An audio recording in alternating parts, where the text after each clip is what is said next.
Good morning. Today's session is about tiny tips for using Google Chrome and the Google search engine.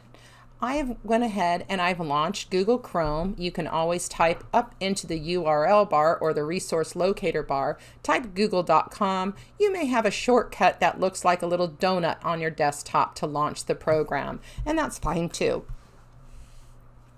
Google is mostly what you see Google use for just a simple search. Someone might search for something like the gold rush. When the students are typing, they look up, they type in here, they type in gold rush, and they get a huge amount of resources, 352 million resources that it came back with, everything on the gold rush.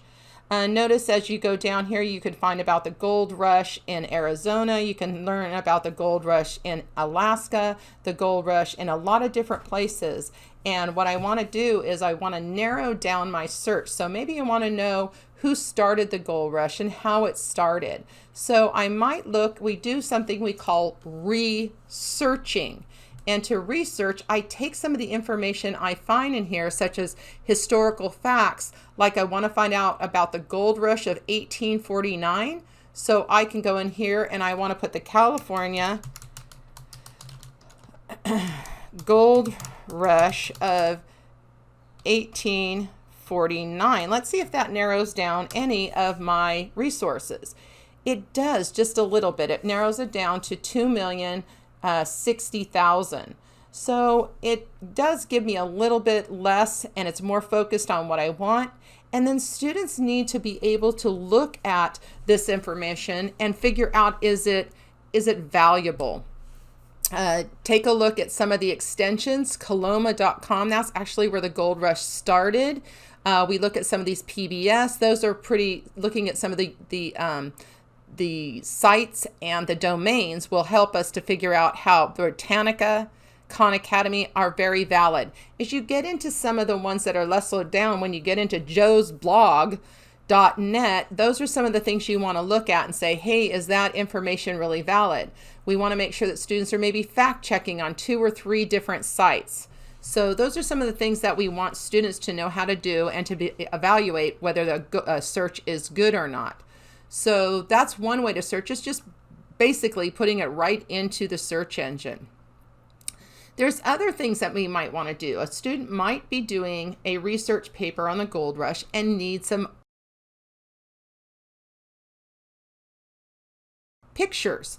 So if we're just looking for pictures, instead of having them going through all the different websites to find pictures, in the search, you may simply click on images and it will bring up a very large amount of images about the gold rush. They don't have to do a research the paper again and just say images. It's just simply a button on the Google search.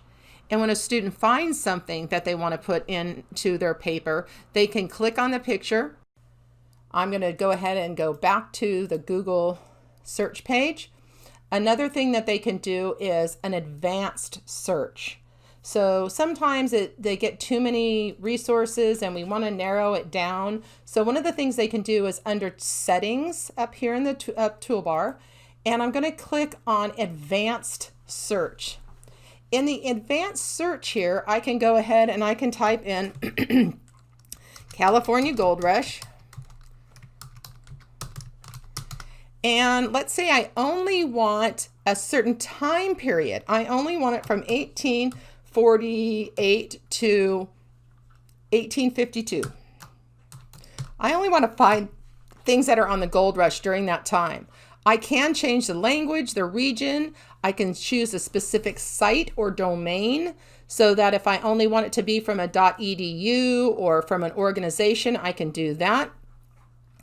I can also choose to have something, if I'm looking for the gold rush and I'm looking for examples that students have done maybe on the gold rush, I can go in here and say, I want to see any student's PowerPoint. So now if you'll notice here, I'm only looking for the gold rush between 1848, actually I'm going to take that out, the date, but I could narrow it down. I'm only looking for California Gold Rush PowerPoint projects. So I click on the advanced search. And now you'll notice in this upper left-hand corner that PowerPoint tells me that it is a PowerPoint presentation. Now this is good for teachers because in order for me to read this or to see it, many of them I may have to have a PowerPoint, I might have to have the PowerPoint program on my computer. So just remember that. So, but if I do on this computer have it, and so I can go in and can see the entire presentation from the Gold Rush.